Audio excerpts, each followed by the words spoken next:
Olá pessoal, estamos aqui dando início à nossa segunda aula do curso de Linguagem de Programação. Esta aula será dividida em duas partes, essa é a parte 1, nós vamos falar sobre os tipos de dados básicos.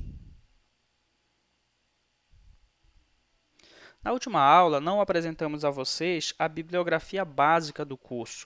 Os 3 livros que nós vamos utilizar como base para planejar o nosso curso são esses 3 livros: Luiz Damas, Linguagem C, o Edson Luiz, primeiro curso de programação em C, e o Herbert Skildit, C completo e total. Nesta aula, vamos falar sobre anatomia de um programa em C, tipos de dados, variáveis, leitura e escrita e vamos falar com mais detalhes sobre o tipo de dados inteiros. Falando sobre a anatomia de um programa em C, a estrutura básica de um programa em C é essa aqui que nós temos no slide. Primeiro, você faz a inclusão das bibliotecas. Todos os comandos, as funções que você vai utilizar na linguagem C, elas vão estar implementadas em bibliotecas. Então, dependendo da função que você vai utilizar, você precisa fazer a inclusão da biblioteca que possui aquela função. Todo programa em C, ele precisa de uma função principal. Essa função main é a função principal. Todo programa em C tem que ter uma função principal. Em uma aula mais à frente, nós vamos aprender que modularizar o seu programa é criar outras funções e outras bibliotecas.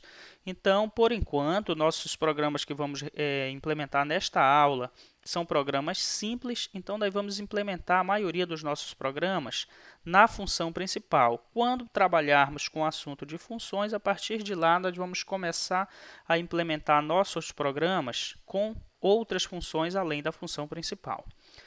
Nós vamos mostrar isso aqui na prática para vocês. Vamos utilizar a IDE NetBeans. A versão do NetBeans que estamos utilizando aqui é a 8.0.2. Já existe uma outra versão, a 8.1, mas não teve muitas mudanças. Para mim criar um projeto, um novo projeto de um programa aqui no NetBeans, nós vamos em Arquivo, Novo Projeto. Como eu abordei na primeira aula, o NetBeans ele serve para trabalhar com outras linguagens de programação, Java, programação para web, HTML. E aqui você tem que escolher qual é a linguagem que você vai trabalhar. No caso, a gente vai estar utilizando essa categoria C/C++. Depois você escolhe o tipo de projeto que você vai trabalhar. No nosso caso, é uma aplicação C/C++. Vou para o próximo. Aqui eu devo escrever o nome do meu projeto. Vamos seguir o exemplo do livro Prog 0103, nosso primeiro exemplo aqui.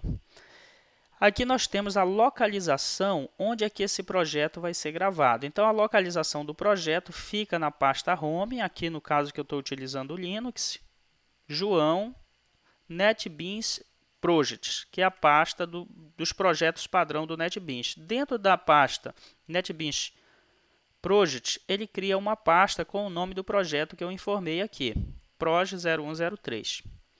Aqui eu devo selecionar qual linguagem que eu quero trabalhar, se é C++, Fortran ou C. No nosso caso, vamos selecionar a linguagem C. Aqui nós podemos marcar para ele criar, quando eu pressionar no finalizar, para ele criar o arquivo com a função principal. Se eu desmarcar, ele não vai criar esse arquivo, mas tem uma outra possibilidade de eu criar esse arquivo depois que o projeto está pronto. Vamos manter selecionado para ele criar esse arquivo. Eu posso deixar o nome como main ou eu posso dar um outro nome qualquer. Vamos utilizar o mesmo nome do projeto, Prog 0103. E agora eu clico em finalizar. Observa que ele criou uma pasta para o meu projeto. Aqui eu tenho várias pastas onde ele está organizando os arquivos. Uma delas é arquivos com código-fonte. Se eu clicar aqui, o arquivo com a função principal está aqui dentro. Vou abrir ele. O NetBeans já cria para mim uma estrutura básica para o programa, para minimizar o trabalho do programador. Aqui ele já faz a inclusão dessas duas bibliotecas, que são duas bibliotecas muito utilizadas na linguagem C. A stdio.h é a biblioteca das funções padrões de entrada e saída, e a stdlib também são muitas funções padrões que você deve utilizar num programa em C. Então, ele já faz a inclusão de duas bibliotecas para você. Se você for utilizar outras funções que não estejam nessas bibliotecas, você deve fazer a inclusão também das bibliotecas para aquelas funções. Aqui ele cria a estrutura básica para a função principal.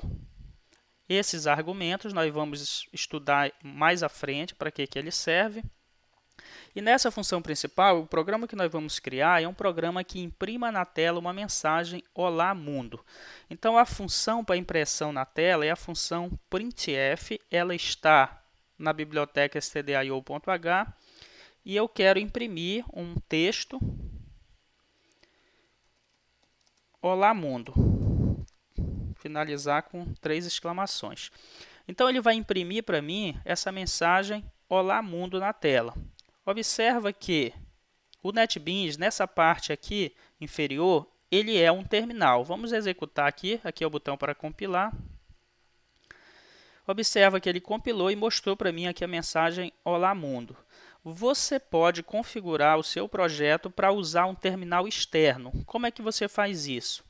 Você vem aqui, definir configurações do projeto, clica e você vai na opção personalizar. Clicou em personalizar, você vai nessa categoria executar e aqui nós estamos utilizando terminal interno. Clica e ele tem uma opção de terminal externo. Clicou, você pode aplicar, ok, vamos compilar novamente, você vai perceber agora que ele passa a utilizar o terminal externo do próprio sistema operacional. Tá, tem uma coisa que está incomodando aqui, ó. Olá Mundo, mas a mensagem do terminal, pressione o Enter para fechar o terminal, continua na mesma linha da mensagem Olá Mundo. Nós podemos fazer uma quebra de linha para que essa mensagem venha para a linha de baixo. Como é que você faz uma quebra de linha? Existe um caractere especial na linguagem C que é o Ctrl+N. Ele serve para quebrar uma linha. Então, significa que aqui vai ter uma quebra de linha. Se eu quiser incluir uma outra quebra de linha aqui para o Olá sair numa linha e o Mundo sair na outra linha, eu vou incluir também um Ctrl+N aqui. Então, vamos lá executar para a gente visualizar. Então, observa que Olá, aqui eu inseri uma quebra de linha e o Mundo eu inseri também uma quebra de linha e a mensagem saiu na linha seguinte. Às vezes, você pensa que o printf, cada printf vai estar imprimindo em uma linha. É engano. Vamos fazer um teste aqui. Eu vou colocar apenas o Olá. Eu vou fazer um outro printf aqui embaixo. E nesse printf eu vou pôr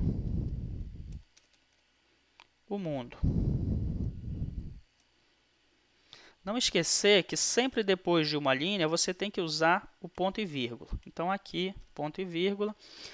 Essa mensagem, se eu imprimir do jeito que está, esse Olá vai sair numa linha, esse Mundo, como eu não estou utilizando uma quebra de linha, ele vai sair na mesma linha do Olá. Eu vou apenas inserir uma quebra de linha depois do Mundo para que a mensagem do terminal saia na próxima linha. Vamos clicar no compilar e olha o que aconteceu. Olá Mundo, apesar de eu estar usando dois printfs, eles estão saindo na mesma linha. Então, se você quer que tenha quebra de linha, o caractere de quebra de linha é o Ctrl+N. Então, neste caso, agora sim, o Olá vai sair numa linha e o Mundo vai sair em outra linha. Outra coisa na linguagem C são os comentários que você pode fazer. Um comentário serve para identificar o seu código, para ficar mais fácil de entender o código. Então, existem 3 tipos de comentário. O comentário de linha, que você usa 2 barras. Então, aqui eu posso estar escrevendo qualquer coisa. Eu vou estar dizendo aqui que esta é a função principal. Função principal. Então, este aqui é um comentário de linha. Eu posso fazer um comentário de bloco. O comentário de bloco ele começa com uma barra, asterístico, e ele finaliza com uma barra asterística. Então, tudo que eu escrever dentro desse bloco vai estar sendo um comentário. Então, eu vou colocar aqui inclusão das bibliotecas. Então, esses dois comentários você pode estar utilizando para tornar o seu código mais legível para outros programadores entenderem a sua lógica de como você está implementando cada função.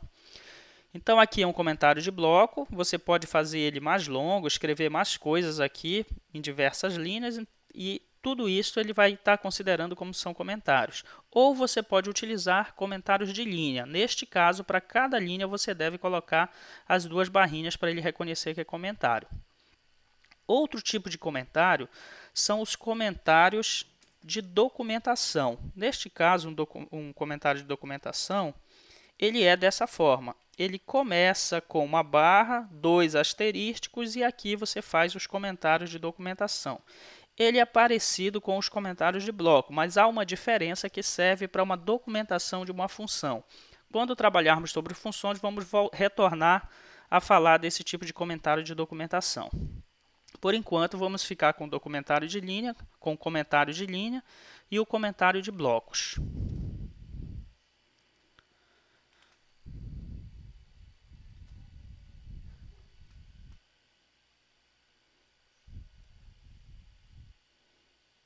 Os tipos primitivos de dado na linguagem C são esses quatro. São os tipos inteiro, caractere, float e double. São esses quatro tipos, são os tipos primitivos dos dados na linguagem C. Você pode utilizar estruturas para definir novos tipos de dados, mas esses são os tipos primitivos dos dados na linguagem C.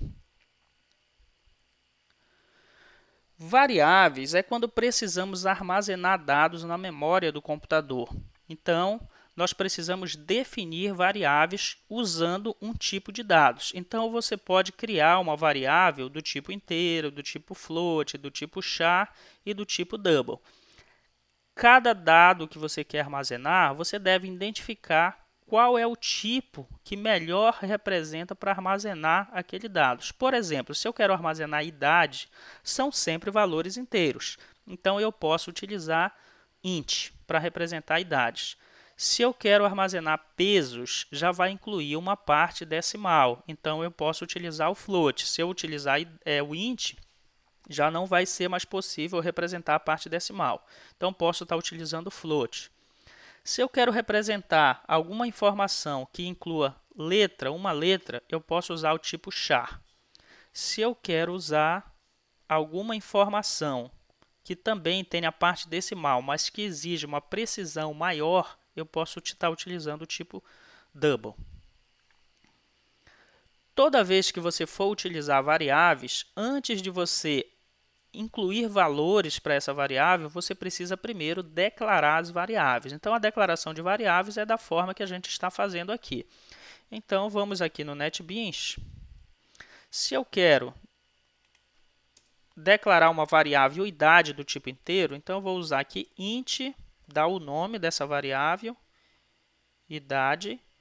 Não esqueça sempre, depois de uma linha de comando, um ponto e vírgula. Int idade. Se eu quero criar uma variável chamada de peso, posso dizer o tipo de dados float e dizer o nome da variável peso. Então, o tipo da variável deve ser apropriado para o dado que será armazenado nesta variável. Você deve escolher o tipo de dados correto para os dados que você quer armazenar nesta variável.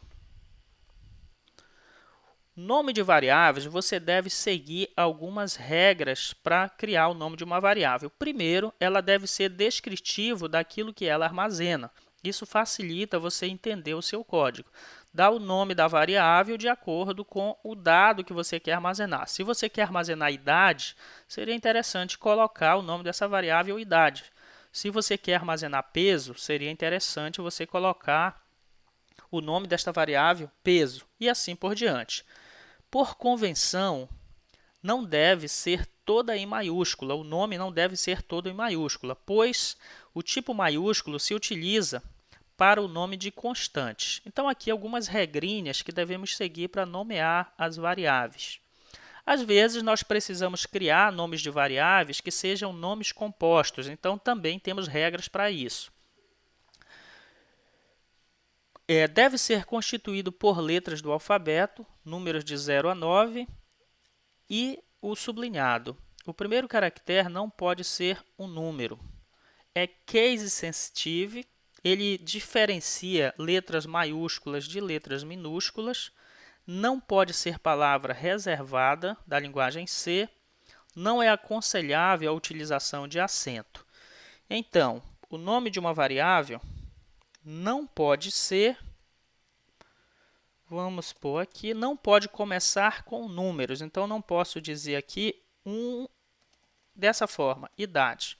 Eu não posso estar começando com número. Eu posso utilizar número, mas não pode começar o nome de uma variável com número. Então, posso colocar aqui idade 1. Neste caso, poderia. Eu não posso pôr o nome de uma variável, por exemplo, a palavra men, porque ela é uma palavra reservada da linguagem C. Existe uma função que todo programa em C tem que ter, que o nome dele é men. Então, essa é uma palavra reservada. Eu não posso também estar utilizando palavras reservadas na linguagem C. Não é aconselhável também utilizar acentuação na linguagem C. Não posso colocar o nome de uma variável, de repente, olá, com esse acento. Não é aconselhável fazer isso. Uma dica de você estar nomeando nomes de variáveis quando você utiliza nomes compostos é utilizar esses dois métodos. Um desses dois métodos você pode escolher para estar utilizando. O camel case e o snake case. O camel case ele vem do nome, como o próprio nome diz, ele veio derivado do nome do camelo, baseado na córcova do camelo, né? Cheio de altos e baixos. Então, a ideia do camel case é essa aqui. Ó. Ela foi popularizada pela linguagem Java. Ele consiste em dar ênfase na primeira letra da palavra, de cada palavra. Existem duas variações. O lower camel case, que você começa a palavra em minúsculo, a próxima palavra em letra maiúscula. Por exemplo, se você quer pôr o nome de uma variável nome pessoa, você põe nome todo em minúsculo e a segunda palavra começando com maiúsculo sem dar espaço, porque não pode incluir espaço em branco no nome de uma variável. O que é que isso facilita? Se você põe o nome de uma variável todo em minúsculo, quando você usa 3 palavras ou até 2 mesmo palavras compostas, fica difícil você ler. Dessa forma fica mais legível. Então, outro nome sugerido aqui seria marca carro. Então, você estaria utilizando o lower camel case dessa forma. Agora, com 3 palavras, número, conta corrente. Observa que todo o início da palavra com letra maiúscula, só não o nome da primeira palavra, porque a gente está utilizando o lower camel case.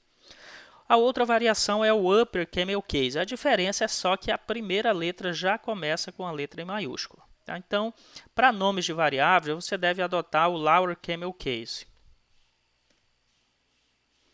O outro padrão, outro método que você pode adotar para nome de variáveis é o snake case. Esse método é mais específico, é muito mais utilizado justamente na linguagem C. Ele tem sido utilizado por anos pelos programadores de linguagem C. Ele consiste em separar as palavras usando o underline. Então, o nome de uma variável nome pessoa ficaria dessa forma. Nome pessoa, todo em minúscula, mas separado com o underline, já que ele não aceita espaço em branco. Marca carro ficaria dessa forma. Número conta corrente ficaria desta forma. Então, a ideia é essa. Quando você for utilizar no seu programa, você deve escolher um dos dois métodos e seguir um desses dois métodos até o final do seu programa. Não dá para você misturar os dois métodos. Utiliza ou o snake case ou o camel case, que você vai estar escolhendo, usando os nomes das variáveis adequadamente. Vamos falar um pouco mais detalhado agora sobre o tipo de dados inteiros. Uma variável int, ela armazena valores inteiros positivos e negativos. Nós aprendemos na matemática que os números inteiros, o conjunto dos números inteiros, que é representado pela letra Z, ele inclui os números negativos, o zero e os números positivos. Na linguagem C, você usa o tipo int para representar esses dados. As operações com o número inteiro, ela sempre vai retornar um número inteiro. E o formato, quando eu quero fazer uma impressão de um número inteiro, é o porcentagem %d quando eu utilizo a função printf. Vamos ver com mais detalhe as operações que eu posso estar utilizando na linguagem C. A soma serve para somar dois números, por exemplo, 21 mais 4 seria 25. A subtração, 21 menos 4, 17. A multiplicação é o asterístico, 21 vezes 4, 84. A divisão, agora um detalhe na divisão. Aqui é divisão de inteiros, ele não vai estar dividindo o resto. Vamos já explicar com mais detalhe isso. Então, 21 dividido por 4 seria 5. Isso aqui é o resto de uma divisão de inteiros, chamado de operador módulo. Então, 21 módulo 4 é 1, que é o resto dessa divisão. Vamos ver com mais detalhe isto aqui. Então, quando estamos utilizando o conjunto dos números inteiros, representado pela letra Z, uma divisão 21 dividido por 4, esta divisão dá 5, 5 vezes 4 é 20, e eu tenho aqui como resto, fazendo uma subtração, o número 1. Esse 1 não dá mais para dividir por 4, então ele sobra aqui como resto. Então, eu tenho aqui o quociente é 5 e o resto é 1. Então, quando eu faço essa operação na linguagem C, 21 dividido por 4, o resultado desta operação vai ser 5. Se eu faço essa operação aqui na linguagem C, 21 módulo 4, o resultado desta operação vai ser 1. Por quê? Porque esse aqui é o resto, este aqui é o quociente de uma divisão de inteiros. Entendido?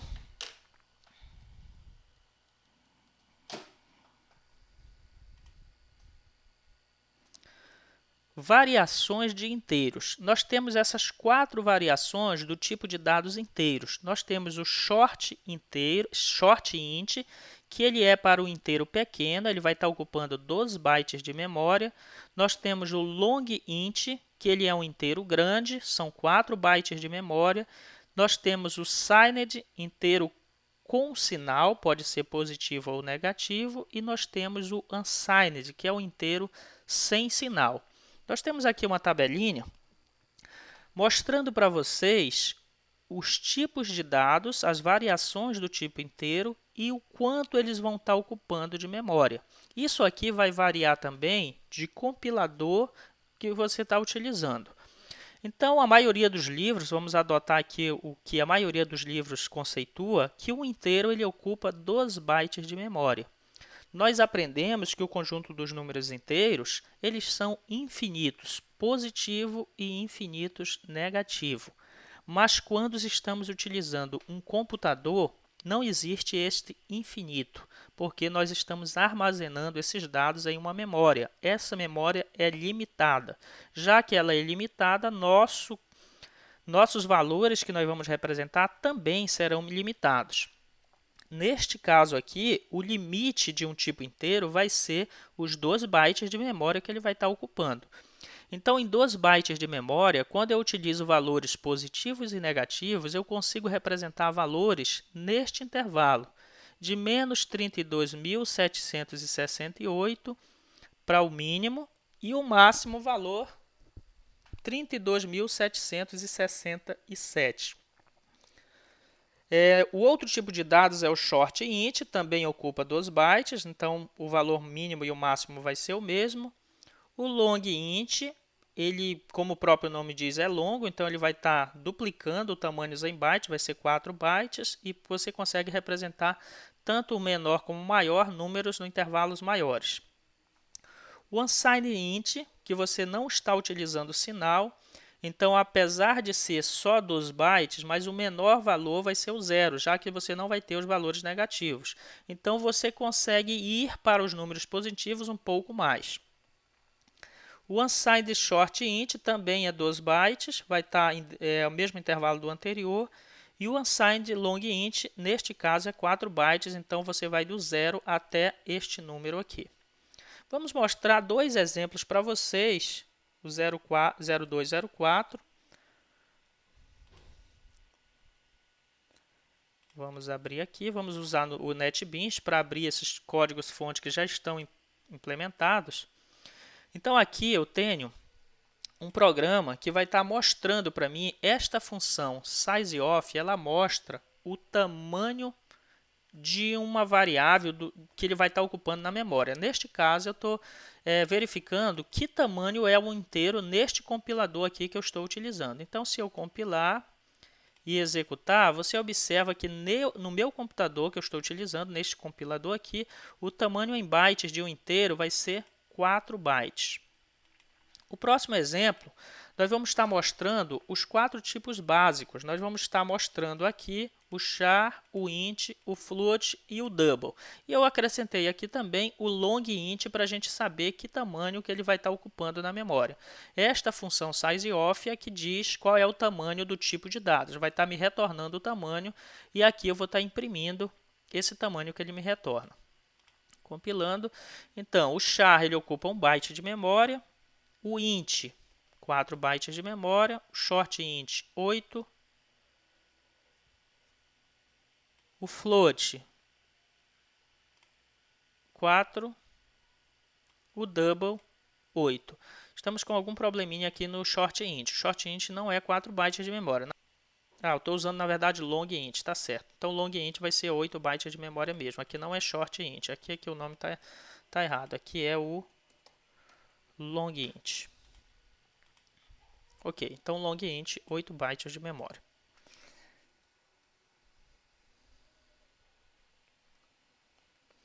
Bem, aqui vamos estar explicando um pouco melhor sobre o tipo unsigned int.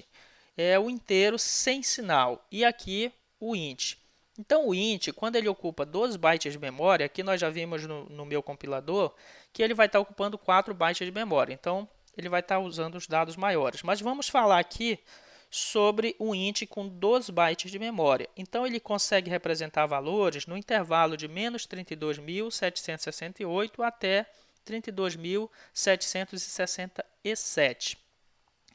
Se eles são 2 bytes, vamos explicar um detalhe aqui para vocês. Então, 2 bytes de memória, 2 bytes de memória, 1 byte é igual a 8 bits. Se eu tenho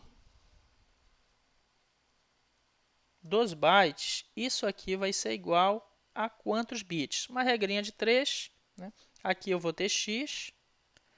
Aqui eu vou ter 2 vezes 8. Então, 2 vezes 8 vai ser 16.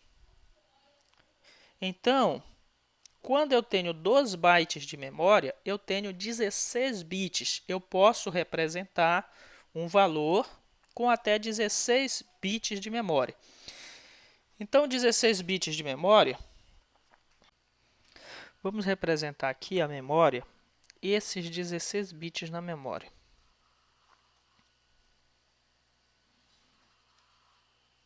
Cada quadradinho desse equivale a 1 bit. 1, 2, 3, 15, 16. Então, 16 bits de memória. Como eu quero representar valores positivos e negativos, 1 bit vai ser reservado para o sinal. Aqui são 2 bytes, né? 1, 2, 3, 4, 5, 6, 7, 8. Então, 8 bits é 1 byte. Então, aqui seria a divisão. Para cá eu tenho 1 byte. E aqui eu tenho 1 byte também. Se eu reservei 1 bit para o sinal, vai sobrar aqui 15 bits para mim representar os números. Então, qual é o maior número e o menor número que eu consigo representar em 15 bits? Se os números são representados em binários, eu tenho 2 caracteres, 2 possibilidades, ou 0 ou 1 para representar. Qual é a combinação que eu faço? Qual é a maior combinação que eu consigo fazer? Quantidade de combinações que eu consigo fazer para representar esses números. Então, são 2 números e eu tenho 15 posições para fazer essas combinações. Então, 2 elevado a 15 é a quantidade que eu consigo representar de números. Para os valores positivos, 2 elevado a 15 menos 1, esse é o maior valor que eu consigo representar. Para os valores negativos, é 2 elevado a 15, esse é o menor número. Você pode observar que o valor positivo ele tem sempre 1 a menos do que o valor negativo. Para você entender isso, você pode pesquisar sobre o método de representação dos números binários chamado de complemento de 2. Aí você vai entender o porquê que o número positivo você consegue representar sempre 1 a mais do que os números negativos. Então, nós temos aqui esse exemplo de código que é para a gente representar o que nós estávamos falando do limite mínimo e máximo de um valor. Nós vamos usar o tipo de dado shortInt, que ele ocupa 2 bytes de memória no compilador que eu estou utilizando. Então, como nós vimos anterior, os 2 bytes de memória aqui representam, isto aqui é igual a 16 bits. Como eu reservo 1 bit para o sinal, eu consigo representar valores com até 15 bits de memória. Então, vamos utilizar a função poll. Esta função poll ela é uma função de potência. Ela está no pacote, na biblioteca math.h. Aqui é a base, aqui é o expoente. Então, aqui seria um 2 elevado à potência 15. Menos 1, que é o valor máximo, como nós explicamos anteriormente. Então, aqui eu vou estar calculando o maior valor com 15 bits de memória.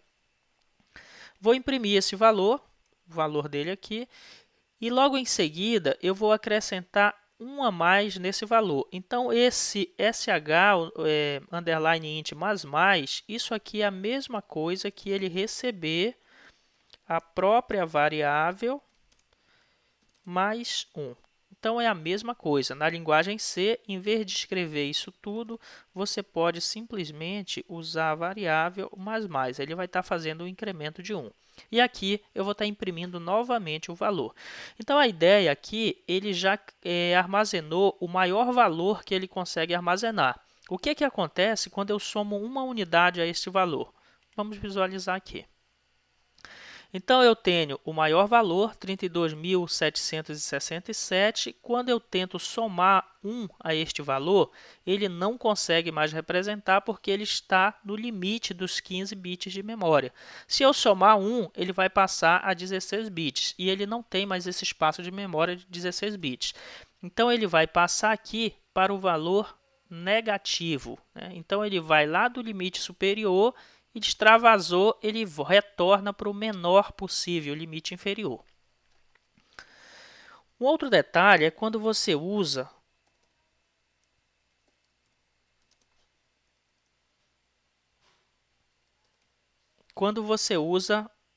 a palavra unsigned. Você passa agora a não utilizar os valores negativos. Você está representando apenas valores positivos. Então, você vai representar os valores positivos também com 16 bits de memória.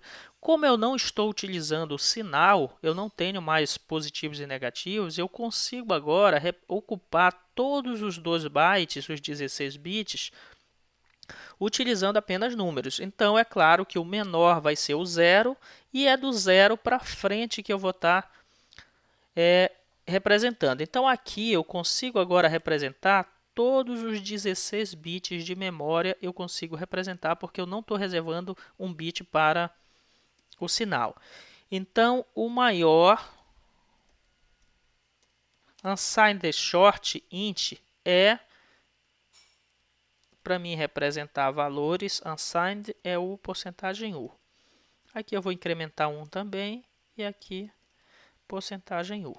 Vamos ver o que acontece quando compilarmos esse programa.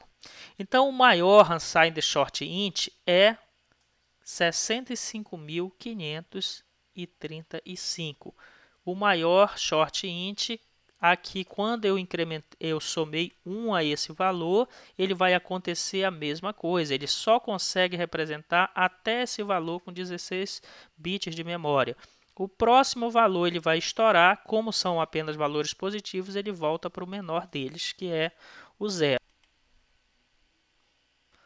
Leitura escrita de inteiros. Então, para a gente fazer a leitura a partir do teclado e a escrita no terminal de valores inteiros, nós podemos estar utilizando os formatos que temos aqui na tabela. Para os inteiros, em decimal, nós podemos utilizar o porcentagem D ou porcentagem I. Para os inteiros na base octal, podemos utilizar o porcentagem O. Para inteiros na base hexadecimal, X maiúsculos ou minúsculo ou maiúsculo, e assim por diante. O porcentagem HD para o short int, o long int LD, porcentagem LD, o unsigned int, porcentagem U, o unsigned short int, porcentagem HU e unsigned long int, porcentagem LU. Vamos ver dois exemplos aqui, o 02 e o 03. Então, o exemplo 02, nós vamos estar fazendo um programa, declarei uma variável do tipo inteiro, escrevemos uma mensagem na tela, introduza um número e aqui nós estamos lendo o número a partir do teclado. A função que faz a leitura de um número é o scanf. Como o valor que eu estou lendo é um valor inteiro, eu uso porcentagem D. Depois eu digo qual é a variável que eu quero armazenar aquele valor. A variável deve ter sido declarada antes. Nunca esquecer o E comercial. Esse operador, se você esquecer, ele vai dar um erro. É ele que vai estar direcionando o valor que você digitou, que a função scanf vai estar lendo, ele vai estar levando esse valor para aquele endereço de memória onde se encontra a variável num. Então, dois cuidados que você tem que ter. O formato, que tem que bater com o tipo, e o nome da variável, não esquecendo de dizer o operador E comercial, que vai estar dizendo qual é o endereço daquela variável, porque eu quero armazenar o valor. E o outro comando é a saída de dados. Eu estou imprimindo essa informação na tela. O número introduzido foi, então aqui eu quero imprimir o valor que está armazenado na variável num. Então eu uso, já que ela é um tipo inteiro, eu uso porcentagem D e depois o nome da variável. Vamos compilar e verificar o que é que acontece. Então eu vou digitar aqui o valor 32123. O número introduzido foi 32123. Ok. Vamos para o próximo exemplo. Agora eu estou lendo 12 valores. Então, para ler 12 valores, você pode fazer dessa forma. Introduza 12 valores, aqui é somente a mensagem para o usuário saber o que tem que digitar. Foi declarado as duas variáveis, N1 e N2. A função scanf, então, neste caso, eu quero ler 12 valores, então, porcentagem D, porcentagem D. Os dois valores são valores inteiros. O primeiro parâmetro vai ser a primeira variável, né? O E comercial N1, que é onde eu quero armazenar o primeiro valor. E o segundo aqui é o N2, onde eu quero armazenar este segundo valor. Então, o resultado o primeiro valor de N1 vai ser impresso aqui, mais o valor de N2 vai ser impresso aqui. E o terceiro valor, ele vai estar imprimindo a soma de N1 mais N2. Você pode estar fazendo operações matemáticas direto na saída. Neste caso, você não vai estar armazenando na memória do computador. Ele apenas vai estar imprimindo na tela. Vamos ver o que acontece. Então, eu quero o valor 5. Digitei o primeiro valor. Eu posso dar um espaço em branco e digitar o segundo valor. Então, ele vai ler o 5 para N1 e o 10 para N2. Em seguida, o resultado de 5 mais 10 é 15. Esse valor 15 ele não armazenou na memória, ele apenas imprimiu na tela. Você pode também estar fazendo isso aqui. Eu digito 5, pressiono Enter, ele não imprimiu ainda, porque ele está esperando o segundo valor. Digitou 10, agora sim o resultado de 5 mais 10 é 15. Essa leitura você poderia fazer em linhas separadas também. Eu poderia estar fazendo um scanf aqui para ler o N1 e aqui com apenas um formato também para ler o N2. Seria similar ao programa anterior. Vou compilar. Se eu digitar aqui 5, aqui digitar 10, ele faz a mesma coisa. Bem, gente, muito obrigado. Esse era o assunto que tínhamos para essa aula. Assistam a parte 2. Vamos estar trabalhando com tipo float, tipo double, o tipo caractere. Muito obrigado e até a próxima.